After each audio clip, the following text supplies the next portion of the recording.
कृष्णा राधे राधे। एक बार माता पार्वती ने दो प्रश्न किए। पहला प्रश्न था, एक मंगलसूत्र में कौन सी मोती पहनने से वैवाहिक जीवन दुखद और पति रोगग्रस्त हो जाता है। दूसरा प्रश्न था, इंसान अपनी किस्मत कैसे बदल सकता है। एक बार भगवान शिव कैलाश पर्वत पर बैठे थे। माता पार्वती भगवान शिव के पास पहुंच जाती है और हाथ जोड़कर प्रार्थना करती है कि हे प्रभु, मेरे दो प्रश्न हैं, आप इन दोनों प्रश्नों के उत्तर देकर मेरे मन को पूरी तरह से संतुष्ट करने की कृपा करें। फिर माता पार्वती की बात सुनकर भगवान शिव कहते हैं, पार्वती ठीक है, तुम अपने दोनों प्रश्न बताओ, मैं तुम्हें तुम्हारे दोनों प्रश्नों के उत्तर देकर तुमको संतुष्ट करने का पूरा प्रयास करूंगा।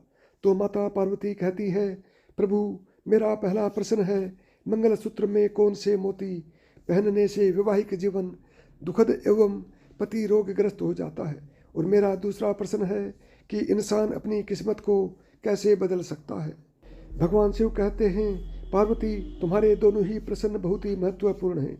इन दोनों प्रश्नों के उत्तर बड़े ही ध्यान से सुनने पर किसी भी स्त्री का वैवाहिक जीवन सुखद हो जाता है और एक दुखी इंसान अपने जीवन के सारे दुखों को दूर कर सकता है। भगवान शिव कहते हैं, पार्वती, तुम्हारे दोनों प्रश्नों के उत्तर मैं एक कहानी के माध्यम से दूंगा ताकि तुम अपने दोनों प्रश्नों के उत्तर ठीक तरह से समझ सको। तुम इस कहानी को पूरा और ध्यान से सुनना, क्योंकि आधी अधूरी कहानी सुनने से आधा अधूरा ही ज्ञान प्राप्त होता है जो किसी काम नहीं आता। माता पार्वती कहती है, प्रभु, मैं वचन देती हूँ, मैं इस कहानी को पूरा और मन से सुनूंगी। आप कहानी सुनाना प्रारंभ कीजिए। भगवान शिव कहते हैं, पार्वती, एक बार विष्णु और लक्ष्मी संत का रूप बना करके भ्रमण कर रहे थे। तभी रास्ते में एक व्यक्ति अपनी पत्नी के साथ बैठा हुआ रो रहा था।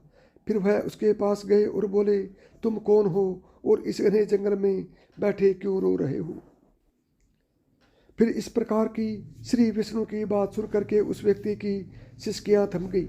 वह अपने आंसू पोंछता हुआ बोला, महाराज, मैं पास के एक गांव का रहने वाला एक बदनसीब व्यापारी हूँ। जो भी काम करता हूँ वह बिगड़ जाता है। इसी चक्र में आकर मैंने अपनी पत्नी के गहने गंवा दिए, मैंने अपने परिवार को भी खो दिया और अब मेरा घर भी गिरवी पड़ा है। मुझे तो लगता है कि मैं किसी काम का नहीं रहा, मेरी किस्मत ही खराब है। भगवान शिव कहते हैं, पार्वती, इस प्रकार उस व्यक्ति की बात सुनकर विष्णु कहते हैं, तुमसे किसने कहा कि तुम्हारी किस्मत खराब है। जरा मैं भी तो जानूं तुम्हारी किस्मत में क्या खराबी है। फिर वह व्यक्ति कहने लगा, महाराज, पहले मैं खेती करता था, लेकिन उसमें हर साल घाटा होता था। कभी सूखा पड़ जाता तो कभी ज़्यादा बारिश होने के कारण फसल बर्बाद हो जाती थी। इससे परेशान होकर मैंने व्यापार करने का निश्चय किया।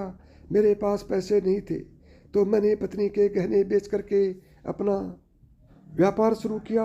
जब व्यापार नहीं चला तो शुरू में परिवार वालों ने मेरा साथ दिया, लेकिन जैसे जैसे मुझे नुकसान होने लगा मेरे परिवार वाले भी मुझसे दूर हो गए। लेकिन महाराज, मैं यह सब अपने परिवार वालों के लिए ही तो कर रहा था। अब वह लोग मुझे देखकर नज़रें फेर लेते हैं और मुझे ही मेरे परिवार की दुर्दशा का जिम्मेदार ठहराते हैं। मेरा एक मित्र है, उसने भी मेरे साथ ही अपना व्यापार शुरू किया था, लेकिन उसका व्यापार अच्छा चल रहा है। वह जब भी मेरे घर आता है तो अपनी सफलता की कहानियाँ सुनाता है। उसकी बातें सुनकर मेरे घर वाले भी कहते हैं कि अपने मित्र को देखो और कुछ सीखो। हमें तो लगता है कि तेरे बस में कुछ भी नहीं है, तो कुछ नहीं कर सकता। महाराज, उन लोगों की बातें सुन करके अब मुझे भी लगने लगा कि शायद मेरे बस में कुछ भी नहीं है। अब तो मुझे अपना जीवन ही व्यर्थ लगने लगा है। मेरे मन में ख्याल आता है कि मैं अपना जीवन समाप्त कर लूं। मैं यहाँ पर इसी इरादे से आया था, लेकिन हिम्मत नहीं कर पाया, इसलिए यहाँ पर एकांत में बैठकर अपनी पत्नी के साथ रो रहा था। भगवान शिव कहते हैं, पार्वती, इस प्रकार उस व्यक्ति की बात सुनकर विष्णु कहते हैं, तो यह बात है, क्या तुम इसके अलावा और भी कुछ कहना चाहते हो। महाराज, एक तो मेरा काम खराब हो जाता है और दूसरी तरफ मेरा मित्र मुझे हर समय नीचा दिखाने का प्रयास करता रहता है। मुझे समझ ही नहीं आता मैं क्या करूं और क्या ना करूं। विष्णु कहने लगे क्या तुम अपने मित्र की बातें सुन करके वास्तव में दुखी हो जाते हो? हाँ महाराज, मैं अपने मित्र की बातें सुनकर बहुत दुखी हो जाता हूँ। तो विष्णु कहने लगे, तुम्हें किस बात का दुख होता है, अपने असफल होने का या फिर मित्र के सफल होने का? अब वह व्यक्ति फिर एक पल सोचता है और उत्तर देता है, महाराज, अगर मैं सच कहूँ तो मुझे अपने असफल होने का उतना दुख नहीं होता जितना कि मित्र के सफल होने का होता है। भगवान विष्णु कहते हैं, यदि तुम्हारा मित्र असफल हो जाए तो क्या तुम्हें खुशी होगी? तो वह व्यक्ति कहने लगा, हाँ महाराज, मुझे बहुत खुशी होगी। फिर विष्णु कहते हैं, इसका मतलब यह है कि तुम्हारी खुशी तुम्हारे मित्र पर निर्भर है। अगर वह चाहे तो तुम्हें खुश कर सकता है और अगर वह चाहे तो तुम्हें दुखी कर सकता है। तुम स्वयं से ना तो खुश हो सकते हो और ना ही दुखी हो सकते हो, अर्थात तुम अपने मित्र के पूरी तरह से गुलाम हो गए हो। इसलिए मुझे लगता है कि तुम्हारा कुछ भी नहीं हो सकता। भगवान शिव कहते हैं, पार्वती, जब विष्णु ने थोड़ी नाराजगी दिखाई और वहाँ से आगे बढ़ने का प्रयास किए तो वह व्यक्ति हाथ जोड़कर कहने लगा, महाराज, आप मुझे छोड़कर मत जाइए। आपकी बातें सुन करके मुझे कुछ आशा बन रही है। फिर विष्णु कहते हैं, यदि तुम मेरी बात मानने को तैयार हो तो मैं तुम्हें बताने को तैयार हूँ। हमेशा ध्यान रखना, जब हम किसी से आशा बांध लेते हैं तो उस पर निर्भर हो जाते हैं। ऐसे में हमारी खुशी और दुख भी उस पर निर्भर करने लगता है। इससे बेहतर है कि तुम अपने आप से आशा बांधो। जब तुम्हें ऐसा करोगे और साथ ही पूरी मेहनत से काम करोगे तो तुम्हें सफलता अवश्य प्राप्त होगी। भगवान शिव कहते हैं, पार्वती, इस प्रकार विष्णु ने अपनी बात आगे बढ़ाई और कहा कि तुम्हें लगता है कि तुम्हारा मित्र तुम्हें दुखी करने आता है, पर अगर तुम उसकी बातों पर विचार करो तो वह बातें सही कहता है। तुम्हें अपने मित्र की बातें खराब लग सकती हैं, मगर मेरी नज़र में तुम्हारे मित्र की बातें बिल्कुल भी खराब नहीं हैं। वह अपने संघर्ष और अनुभव की बातें तुम्हें बताता है।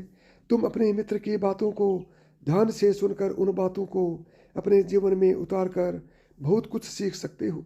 तुम्हें उसके लिए उसे धन्यवाद करना चाहिए कि तुम्हें घर बैठे कुछ अनुभव मिल रहे हैं, क्योंकि तुम्हारा मित्र तुम्हें अपनी सफलता की कहानी सुनाता है कि वहाँ सफल कैसे हुआ। तुम उसके अनुभवों का लाभ उठाओ और एक नई शुरुआत करो। कर्म करते जाओ, हार मत मानो, एक दिन तुम्हें सफलता अवश्य मिलेगी।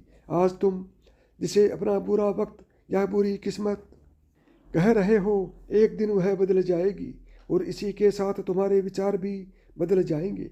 और देखना, जब तुम्हारा अच्छा वक्त शुरू होगा तब तुम्हारा मित्र भी तुम्हें अपनी सफलताओं की कहानी नहीं सुनाएगा। तब वह तुम्हें अपनी असफलताओं की बातें बताएगा ताकि तुम उसकी बातें सुनकर भ्रमित हो जाओ और तुम्हारा आत्मविश्वास डगमगा जाए और तुम गलत निर्णय ले सको। लेकिन उस समय भी तुम्हें अपनी बुद्धि का प्रयोग करना होगा।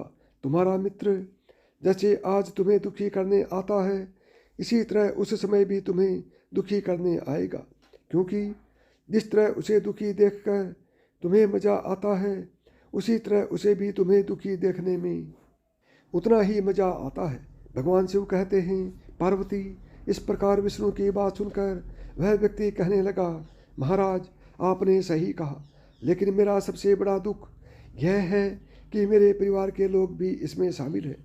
वास्तव में मैं तो अपने परिवार के लिए अच्छा करना चाहता था, लेकिन वो लोग मेरी बात को समझने को तैयार नहीं। वह तो मुझे गलत कहते हैं और अब तो बात इतनी बढ़ गई है कि मेरा साथ भी छोड़ दिया है। भगवान शिव कहते हैं, पार्वती, विष्णु कहने लगे, मैं तुम्हारी बात समझ गया। तुम सांत्वना चाहते हो। वास्तव में इस दुनिया में सभी लोग सांत्वना ही चाहते हैं। हम चाहते हैं कि हम जब भी कुछ करें तो लोग हमारी प्रशंसा करें, लेकिन आमतौर पर ऐसा नहीं होता। इसलिए हम दुखी हो जाते हैं। हमें लगता है कि हमारे मित्र, परिवार वाले सब मतलबी हैं। लेकिन तुम अगर किसी को अपना परिवार मानते हो और उसके लिए कुछ करना भी चाहते हो तो तुम्हें ऐसा क्यों लगता है कि तुम दूसरों के लिए कुछ कर रहे हो? वास्तव में तुम अपनी खुशी के लिए कर रहे हो। इसलिए परिवार के लिए कुछ करना वास्तव में अपने लिए ही करना होता है। लेकिन अगर ऐसा करते समय तुम्हें लगता है कि तुम दूसरों के लिए कर रहे हो तो तुम दुखी निश्चित रहोगे और अगर तुम्हें लगता है कि तुम अपने लिए कर रहे हो तो तुम खुश रहोगे, क्योंकि जब तुम अपने लिए कुछ अच्छा करते हो या करना चाहते हो तब तुम्हें सांत्वना की कोई ज़रूरत नहीं पड़ती। भगवान शिव कहते हैं, पार्वती फिर तो विष्णु की बातें सुन करके उस व्यक्ति के चेहरे के भाव बदल गए और वह कहने लगा, महाराज आप सही कह रहे हैं। मैं समझ गया कि अब तक मेरी खराब किस्मत इसलिए थी क्योंकि वह दूसरों के हाथों में थी। अब मैं अपनी किस्मत को अपने हाथों में रखूँगा और मैं पूरी मेहनत और लगन से फिर से काम करूँगा और जब तक सफलता नहीं मिल जाती तब तक आराम से नहीं बैठूँगा। तब भगवान शिव कहते हैं, पार्वती इस प्रकार विष्णु उस व्यक्ति की बात को सुन करके मुस्कुराए और विष्णु ने एक निकाली और उस व्यक्ति को वह डिबिया दे दी और कहा, इस डिबिया को हमेशा अपने पास रखना। इसमें ऐसा राज है जो तुम्हें बड़ों से बड़े दुखों से भी बाहर निकालेगा। लेकिन एक बात का ध्यान रखना, इस डिबिया को तभी खोलना जब तुम्हारे जीवन में जीने का कोई मार्ग दिखाई ना दे, तुम्हें लगे कि अब इस दुनिया में जीना बेकार है। और यदि डिबिया तुमने समय से पहले खोल दी तो बहुत सारे राज खत्म हो जाएंगे। भगवान शिव कहते हैं, पार्वती फिर उस व्यक्ति ने विष्णु को वचन दिया कि जब उसे दुनिया में कुछ भी दिखाई नहीं देगा वह डिबिया को उसी दिन खोलेगा। अब इसी प्रकार लक्ष्मी ने एक डिबिया निकाली और उस व्यक्ति की पत्नी को दे दी और कहा, इस डिबिया को स्नान करने के बाद तुम्हें कल खोलनी है। फिर तुम्हारे जीवन के सारे दुख हमेशा के लिए दूर हो जाएंगे और सभी बिगड़े काम तुम्हारे बनने लगेंगे। भगवान शिव कहते हैं, पार्वती इस प्रकार वो व्यक्ति घर जाकर अपने काम पर चला गया और उसकी पत्नी ने स्नान करके जब वह डिबिया खोली जो लक्ष्मी ने दी थी, उसमें एक पर्चा और एक मंगलसूत्र था जो हर सुहागिन स्त्री की निशानी होती है। फिर वह स्त्री उस पर्चे को पढ़ती है तो उसमें जो लिखा था उसे पढ़कर वह स्त्री चंकित हो जाती है। इस समय माता पार्वती भगवान शिव से पूछती है, प्रभु उस पर्ची में ऐसा क्या लिखा था जो वह स्त्री पढ़कर चंकित रह गई। फिर भगवान शिव कहते हैं कि तुम जानना चाहती हो कि उस पर्ची में क्या लिखा था, तो उस पर्ची में तुम्हारे पहले प्रश्न का उत्तर लिखा था। तो पार्वती कहती है, प्रभु वो कैसे? शिव जी कहते हैं कि तुम्हारा पहला प्रश्न था कि मंगलसूत्र में कौन से मोती पहनने से वैवाहिक जीवन दुखद और पति रोगग्रस्त हो जाता है। तो सुनो, उस पर्ची में लिखा था कि बेटी तुम्हारे जीवन में दुख और तुम्हारा पति रोगग्रस्त इसलिए है कि तुमने जो मंगलसूत्र पहना है उसमें केवल पीले रंग के मोती हैं और मैंने जो मंगलसूत्र तुम्हें दिया है उसे पहनो। उसके अंदर एक पर्चा है, उस पर्चा में मंगलसूत्र के बारे में विस्तार से लिखा है। उस पर्ची को बड़े ध्यान से ही पढ़ो और मंगलसूत्र के रहस्य को समझो और उसको नियमानुसार धारण करो। भगवान शिव कहते हैं, पार्वती उस पर्चे में लिखा था कि मंगलसूत्र को लेकर के 6 गलतियां कभी नहीं करनी चाहिए। पहला, अक्सर देखा जाता है कि महिलाओं को एक दूसरे की चीज़ मांगकर पहनना बहुत ही अच्छा लगता है। यदि महिलाओं को किसी के गले में कोई गहना पसंद आ जाता है तो वह उसे पहनने के लिए उधार मांग लेती है। लेकिन तुम इस बात का हमेशा ध्यान रखना कि शादीशुदा महिला को कभी भी किसी और का मंगलसूत्र मांग कर नहीं पहनना चाहिए। ऐसा करने से पति की आयु कम होती है और वह रोगग्रस्त होता है, इसलिए ऐसा करने से हमेशा बचना चाहिए। उस पर्चे में आगे लिखा था कि हर मंगलसूत्र का निर्माण काले मोती और सोने से किया जाता है। लेकिन एक बात का विशेष ध्यान रखें कि मंगलसूत्र के अंदर काले मोती और सोने के मोती अवश्य होने चाहिए, क्योंकि काले रंग के मोती हमेशा लोगों की बुरी नज़रों से बचाते हैं, जिससे कि आपके सुखी दाम्पत्य जीवन को लोगों की नज़रें नहीं लगती। इसलिए कभी भी ऐसा मंगलसूत्र नहीं पहनना चाहिए जिसमें काले मोती ना हो। मंगलसूत्र हमेशा ऐसा होना चाहिए जिसमें काले मोती एवं सोने के मोती अवश्य हों। भगवान शिव कहते हैं, हे पार्वती उस पर्चे में आगे लिखा था कि मंगलसूत्र को कभी भी उतारना नहीं चाहिए। पति जब पत्नी के गले में मंगलसूत्र डालता है तब से लेकर उसकी अंतिम सांसों तक पत्नी को गले में मंगलसूत्र धारण किए रहना चाहिए। यदि किसी अनहोनी परिस्थिति में मंगलसूत्र को उतारा भी जाए तो उसकी जगह पर गले में एक काला धागा अवश्य धारण कर लेना चाहिए। भगवान शिव कहते हैं, पार्वती, उस पर्चे में आगे लिखा था कि मंगलसूत्र अचानक गले से टूटकर गिर जाता है तो उसे अपशकुन माना जाता है। ऐसे में पति के स्वास्थ्य को हानि या रिश्तों में दरार हो सकती है, इसलिए कभी भी गले में कमजोर मंगलसूत्र धारण नहीं करना चाहिए।